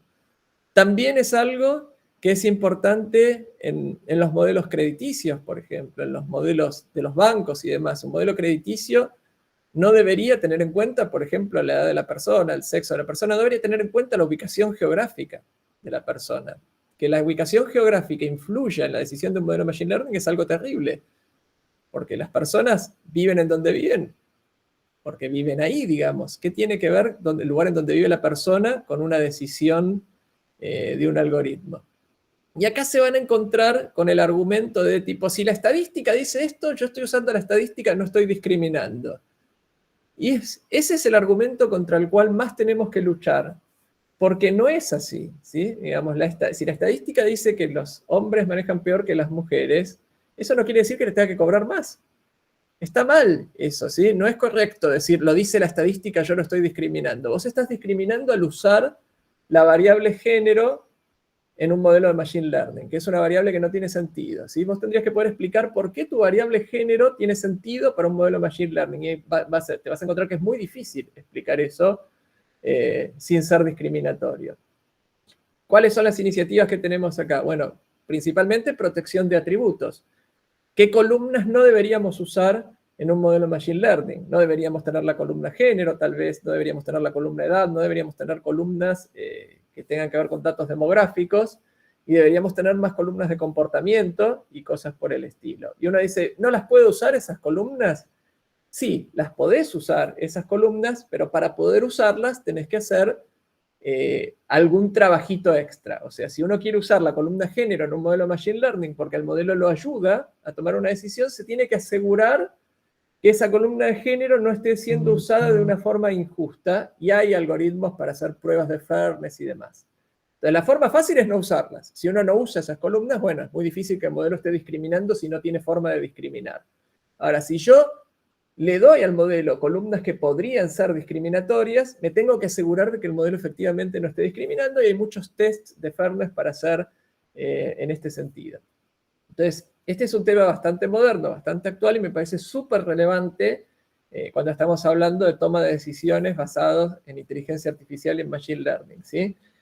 Porque tenemos muchos de estos modelos funcionando hoy en día, muchos de estos son muy discriminatorios, y es importante hacer modelos que no sean de este tipo, ¿sí? Por ejemplo, yo estoy trabajando en Mercado Libre, y en Mercado Libre, al menos la parte que yo trabajo, les puedo asegurar que tratamos de no tener nada discriminatorio en los modelos de Machine Learning que usamos, y realmente le ponemos mucho esfuerzo en eso. Obviamente no es perfecto, pero hay una iniciativa de eso. Lo importante es tener la iniciativa y tener digamos, el empuje para no caer en estos temas, hacer pruebas y decir, che, esta variable no debería estar, esto es injusto para estas personas, esto es injusto para estas otras, Y como dije antes, basarse en el comportamiento, ¿no? Si una persona hace algo, esa persona es responsable de lo que hace, pero muchas veces no es responsable de lo que es, ¿no? Esa es la clave acá en estos temas de fairness y machine learning. Los invito a leer, hay un montón de papers, hay un montón de kits y cosas para hablar de esto, y si ustedes tienen relación con gente que hace modelos y demás, es un lindo tema de conversación para ver qué estamos haciendo hoy en día en esto y cómo podemos mejorar. Estamos más o menos en tiempo, así que llegamos justito al momento de preguntas, seguro hay un montón. Bien, bueno, la primera pregunta es de Andrea Sabatierra, que nos pregunta ¿cómo se ordena una base de datos? ¿Cómo se ordena? Uh-huh. A ver, ayúdame a entender la pregunta, Andrea. ¿Qué quiere decir cómo se ordena? Buenas tardes, buenos días. Hola, Andrea. Sí, limpiar sería. Limpiar. Lamentablemente no hay una forma de limpiar. No hay forma de limpiar. Hay algoritmos, hay ideas, hay cosas, pero es una tarea básicamente artesanal. En muchos lados vas a encontrar que el data scientist se pasa 80% del tiempo limpiando datos y 20% modelando, porque nuestra tarea no es tan grata siempre, ¿no? Y muchas veces hay que limpiar. Es decir, hay una persona a cargo, digamos, de limpiar una base de datos, por ejemplo. No, en general no hay una persona a cargo de limpiar. No. En general no hay una persona a cargo de limpiar. La gente que es DBA, como dice ahí Jorge, los DBAs en general te van a decir, yo indexo, mantengo los nodos de la base de datos, hago que las consultas sean eficientes y demás, pero los datos que ponemos ahí no son mi responsabilidad, son responsabilidad del que los pone. Eso tiene que ver con un tema que se llama gobernanza de datos, que quiere decir quién es el dueño de los datos, ¿no? Cuando vos tenés una tabla en una base de datos, la tabla de, no sé, personas, o la tabla de transacciones, o lo que sea, hay alguien que es dueño de esa información. ¿Qué quiere decir ser dueño? Ser responsable de la información que está ahí. Ese dueño es el que tiene que responsabilizarse de la limpieza de esos datos. ¿Cómo sucede eso? Bueno, depende, no es una tarea fácil, pero en general no es lo mismo el que administra la base de datos que el que gobierna los datos almacenados ahí. Son cosas distintas. Verónica había hecho una pregunta que dice, ¿esto serviría si las demás variables quedan constantes, ceteris paribus? ¿Es así? Vero, si querés ampliar un poco más la pregunta. Sí, era cuando hablabas, Luis, sobre series de tiempo. Sí, si todas las demás variables son constantes, lo único que te queda variable son los números. Entonces, por eso, sí. en ese caso sí se puede aplicar, que sí. No hay nada que obviamente, sí. Lo importante acá es despertar un poco la curiosidad de cuando los científicos o las personas usan un modelo estadístico sobre una serie de tiempo, y en realidad hay mucho más que la serie de tiempo en datos, que es muy frecuente eso, ¿no? Uno dice, acá tengo una serie de tiempo, y uno dice, ¿solo tenés la serie de tiempo? No, bueno, en realidad hace un montón de cosas más. Dice, ¿y entonces por qué un modelo de series de tiempo va a funcionar mejor que un modelo que tiene en cuenta todo lo demás? Esa es la duda, ¿no? Y mínimamente, yo no les digo, está mal usar un modelo de serie de tiempo porque hay que usar un modelo tabular de machine learning, pero mínimamente habría que hacer la prueba. ¿No? Deberíamos tener esa inquietud de decir, o sea, no son números a lo largo del tiempo lo único que tengo. Si eso es lo único que tengo, obviamente vamos con ARIMA, Garches, ARIMA, todos los modelos estadísticos que conocemos de series de tiempo. Pero si tenemos un montón de variables más que tienen que ver con el valor de esa variable, ¿por qué no los estamos usando? ¿Por qué ignorarlos? Esa es la pregunta. Bueno, creo que en este orden es cuando Silvia dice que de acuerdo a lo que estamos viendo, el modelo que elegimos depende mucho de los datos que tenemos y cuál es el resultado que buscamos. Era en esa línea, Silvia, me parece que tu comentario. Por supuesto, el modelo que necesitamos depende un montón de lo que tenemos que hacer y de los datos que tenemos. Si tenemos, por ejemplo, si no tenemos marcas, si no tenemos los labels, los targets, los objetivos que queremos predecir, no podemos hacer un modelo supervisado, no podemos entrenar un modelo que aprenda si no le decimos qué es lo que tiene que aprender. Entonces, ¿qué hacemos ahí? Bueno, o nos tomamos la tarea laboriosa, pero muchas veces súper efectiva, de marcar a mano cada caso y ponerle 1 o 0 según sea positivo o negativo, o intentamos con un modelo no supervisado y probamos suerte ahí.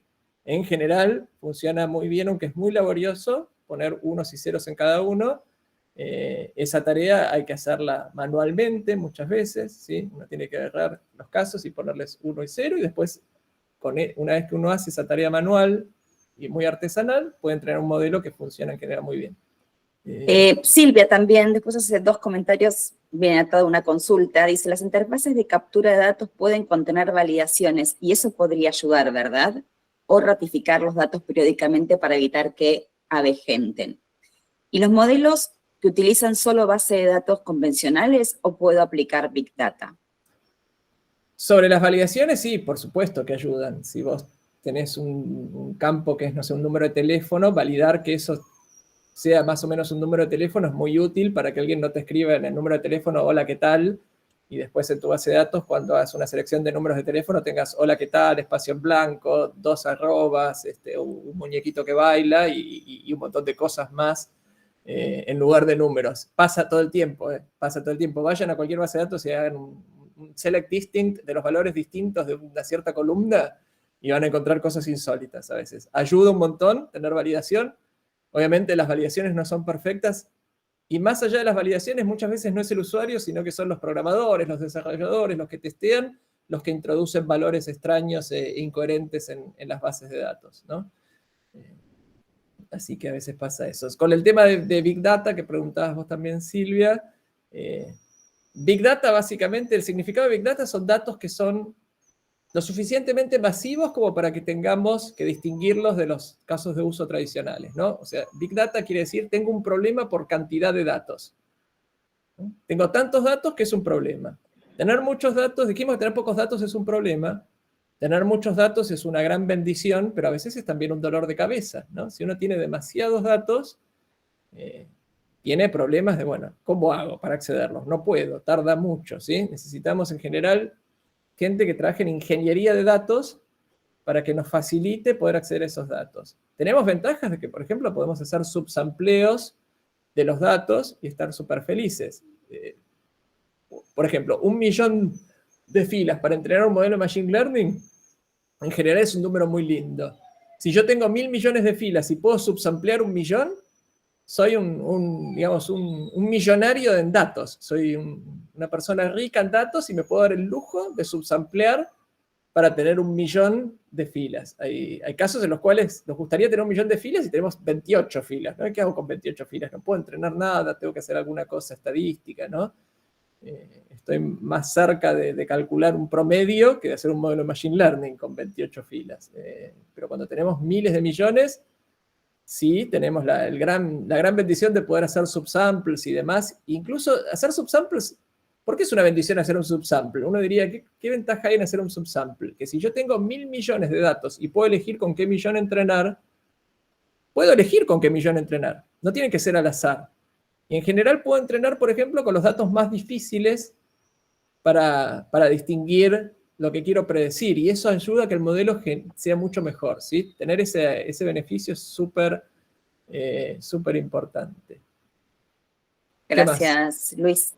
Romina dice que en su caso varios clientes le preguntan sobre si desde la inteligencia artificial se puede obtener informes que evalúen o nos describan dónde es mejor invertir. Pregunta que le hacen frecuentemente. Qué buena pregunta. Eso. Es frecuente, ¿eh?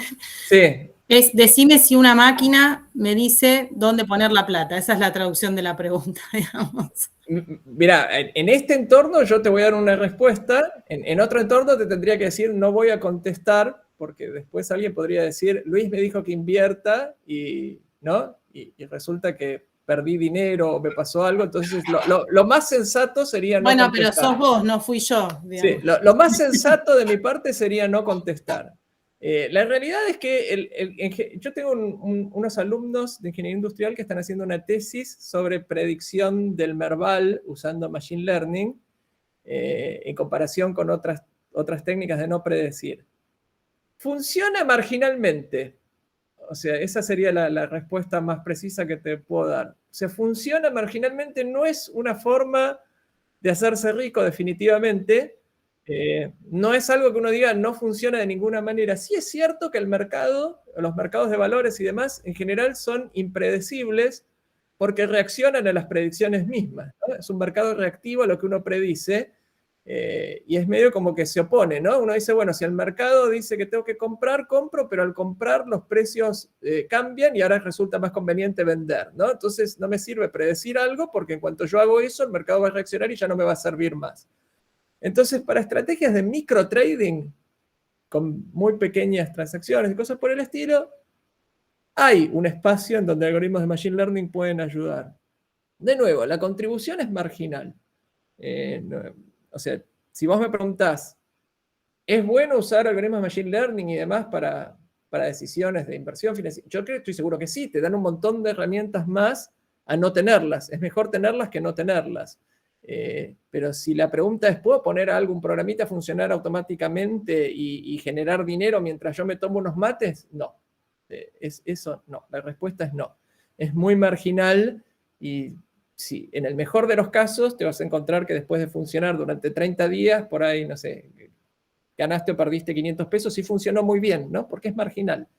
Entonces, en general, lo bueno de esto es que este tipo de algoritmos aprenden a no arriesgar, que es casualmente lo que uno, ¿no? Lo que uno debería aprender en los mercados de valores es que arriesgar en general es peligroso, y el algoritmo aprende a no arriesgar, hace microtransacciones y dice, bueno, un poquito acá, un poquito allá, un poquito acá, y termina con muy poquito margen en general, y entonces uno dice, esto no sirve, ¿no? Bueno, hay una lección aprendida en que eso sea lo que los modelos aprenden, ¿no? Que es difícil tomar riesgos grandes, pueden salir muy bien o muy mal. El modelo decide, no me conviene hacer eso. Entonces la respuesta es esa, es marginal. Pero sí hay cosas y hay muchas cosas de trading y demás. Yo no soy un experto en eso. Después, no sé, mis alumnos saben más de ese tema que yo y están en ese tema, y la conclusión de su tesis es que sí hay aporte en algoritmos de Machine Learning para predicción del mercado, en concreto del Merval, pero es marginal. Luis, Martín, docente de la casa, pregunta, dice, hay un fenómeno que se está dando a la hora de corregir los exámenes de nuestros estudiantes. Como docente destino más tiempo a buscar plagio que a evaluar realmente los exámenes. Me pregunto, ¿las actuales herramientas son eficaces para detectar respuestas construidas por ChatGPT? Qué buena pregunta. ¿Qué te puedo decir, Martín? Es algo que nos pasa a todos. Mi primera respuesta sería, aunque es difícil, y vos me dirás qué vivo, ¿no? ¿Qué respuesta que me diste? Sería tratar de hacer exámenes en donde la probabilidad de que alguien haya usado ChatGPT sea muy baja, que no, digamos que no aporte nada, ¿no? El uso de ChatGPT en la resolución de un examen. Pero hay ciertas materias en las cuales esto es muy difícil. Las materias que tienen mucho de contenido informativo, de contenido de generación de textos, mucho de escribir ensayos, tesis y demás, es muy difícil evitar que el alumno no tenga que escribir algo, que no tenga que escribir un ensayo. ¿Y cómo saber si se lo escribió ChatGPT o lo escribió el alumno? No hay algo en ese sentido para eso. Perdón. Sí. Perdón. Hay sitios, al igual que ChatGPT, hay detectores hay sitios donde vos el texto lo pegás y te detecta si los tokens siguen el parámetro de inteligencia artificial armado por GPT. Por supuesto, lo que dice Jorge es súper cierto, pero si vos desarmás los tokens... Sí.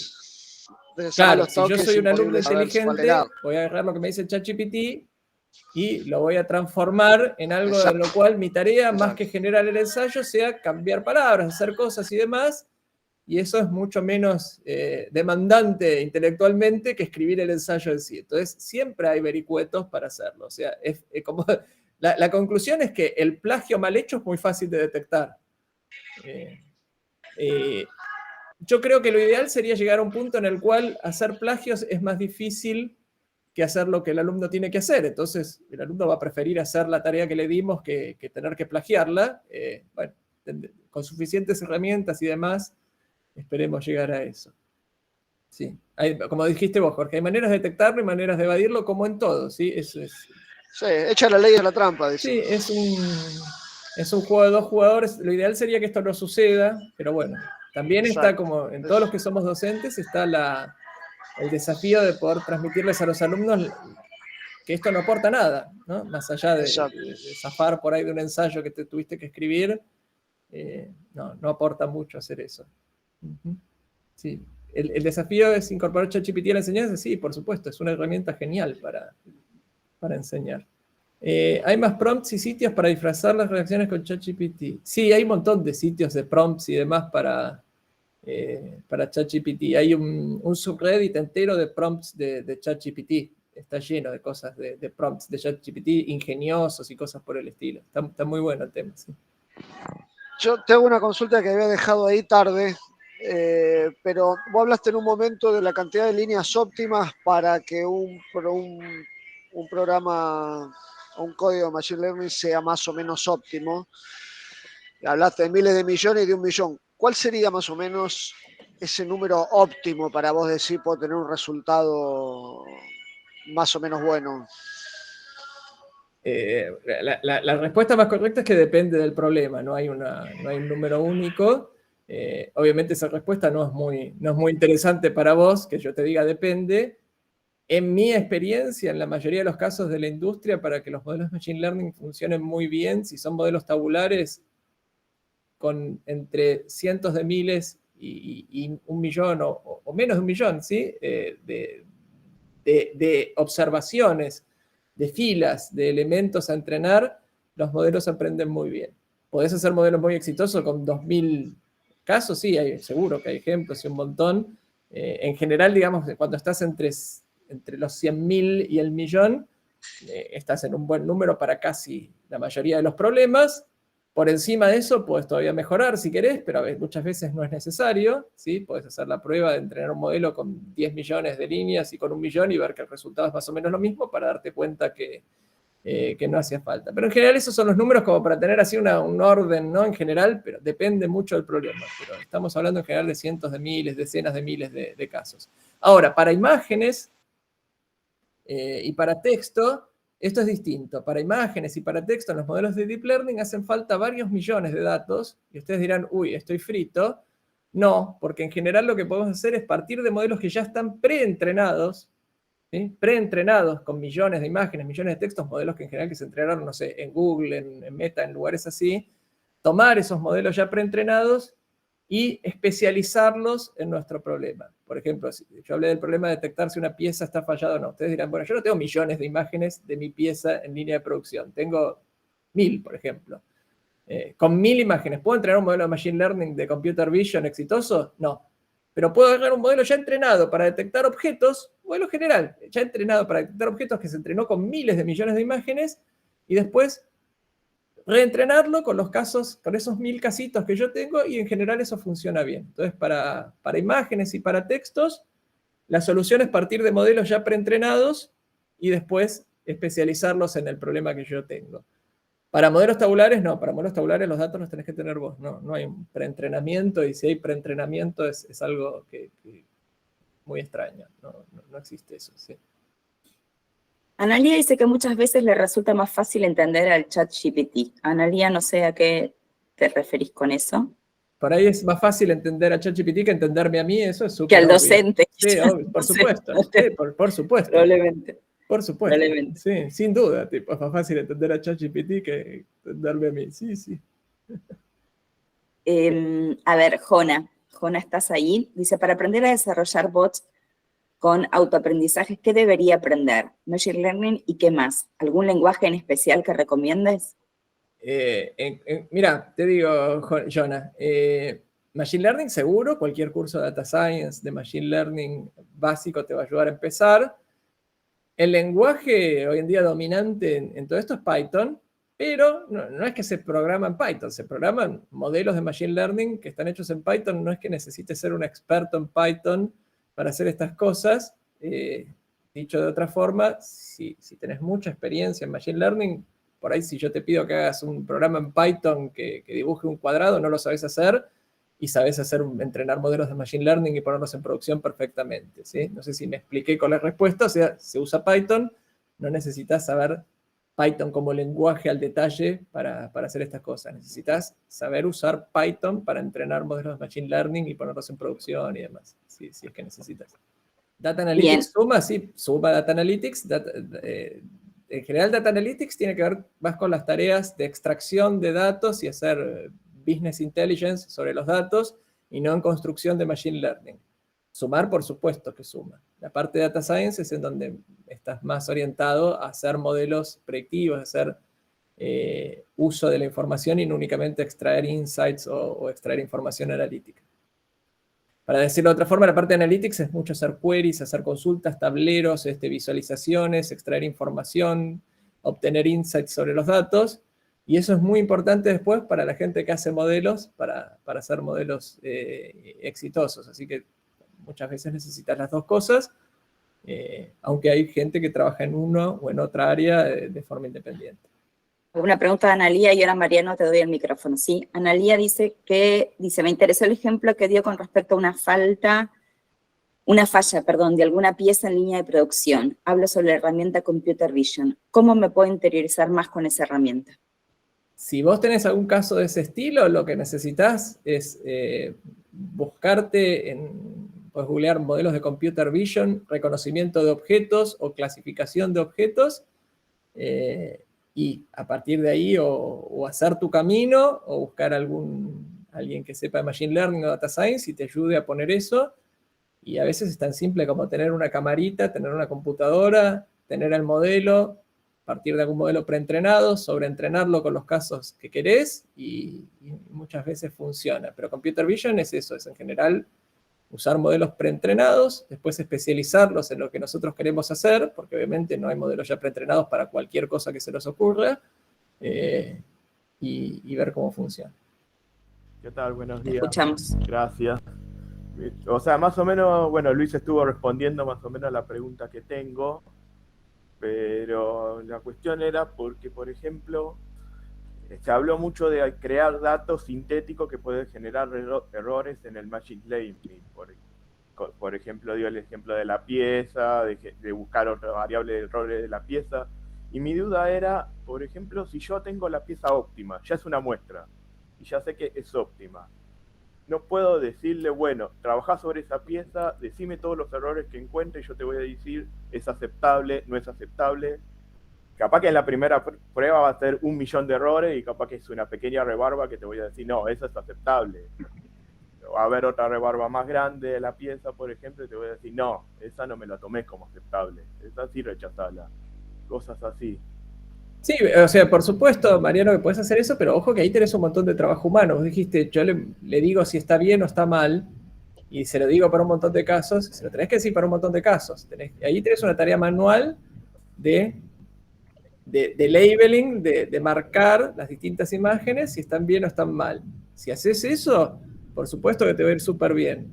El tema es tener la capacidad de hacer eso en tiempo y en gente necesaria para hacer eso. Es muy común para proyectos de Computer Vision y demás, outsourcear la creación de los labels, hacer todo esto, outsourcearlo vía, por ejemplo, Mechanical Turk o herramientas de ese estilo, en donde vos contratás personas que tienen que marcar un set de datos o marcar un set de imágenes y a partir de eso después vos lo usás para entrenar tu modelo. Es súper común hacer eso.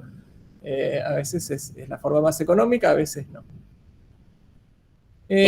¿Dónde podrían evolucionar estos sistemas en 10 años? ¿De qué modo, qué herramientas te imaginas trabajando en los próximos años? No tengo ni la menor idea, Martín. Cualquier cosa que diga ahora va a quedar grabada y va a ser usada para ponerme ridículo dentro de 10 años. Así que no voy a caer en eso. Pero quién sabe, ¿no? O sea, hace 10 años atrás te hubiera dicho un montón de cosas que están mal. Te puedo decir al revés, puedo decir si voy 10 años atrás, ¿me hubiera imaginado todo esto? No.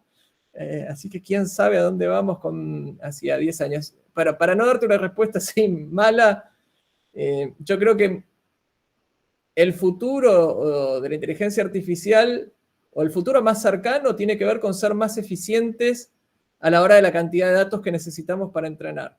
Como dije en la presentación, el desarrollo de modelos de Machine Learning es una tarea ineficiente en función de la cantidad de datos que necesitamos. Necesitamos muchos datos para hacer buenos modelos el desafío es ver si con menos datos podemos hacer buenos modelos. ¿Por qué? Porque los seres humanos no aprenden de la misma forma que están aprendiendo estos modelos de Machine Learning. Entonces, acercar la inteligencia artificial a la forma en que los seres humanos aprenden, me parece que es el desafío para los próximos 10 años.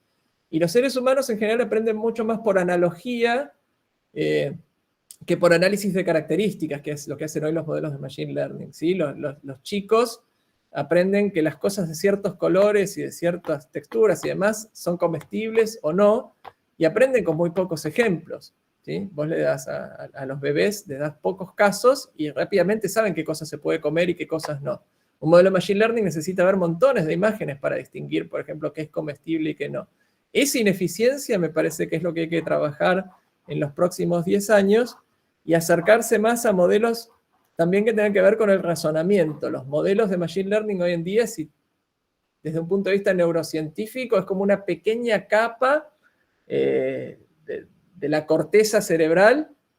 Esa pequeña capa es lo que podemos hacer hoy en día en inteligencia artificial, ¿no? Por ejemplo, la capa de visión, la capa de reconocimiento de lenguaje, de generación, pero es ínfimo en comparación con todo lo que puede hacer un cerebro humano, toda la parte de razonamiento, de planificación, de analogías, toda esa parte no la puede hacer un modelo y no la puede hacer la inteligencia artificial. Entonces yo te diría que en los próximos 10 años ese debería ser el avance. No fui muy específico, pero para mí esos son los lugares en donde realmente se pueden lograr avances significativos.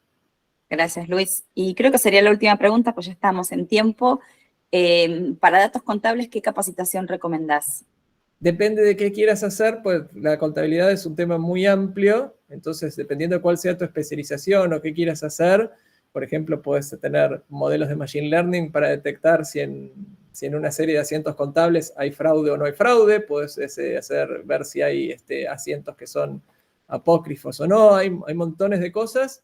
Te diría que hagas un buen curso de Data Science o de Machine Learning y después veas qué hay aplicado a tu dominio. La contabilidad no es un dominio en el que yo tenga muchos conocimientos, entonces, como dije en la presentación, hay que ser un buen experto en el dominio, y muchas veces pasa en Machine Learning que el experto en el dominio aprende Machine Learning, y otras veces pasa que el que sabe Machine Learning aprende el dominio. Las dos cosas son igual de válidas para aplicar exitosamente ciencia de datos y Machine Learning en toma de decisiones, ¿no? Pero tenés que tener las dos cosas, tenés que tener el dominio y tenés que tener los conocimientos de Machine Learning. Por ahí hay un diagramita de Venn famoso que dice, ¿no? Hay que saber del dominio, hay que saber de programación, hay que saber de matemática y las distintas intersecciones que hay, ¿no?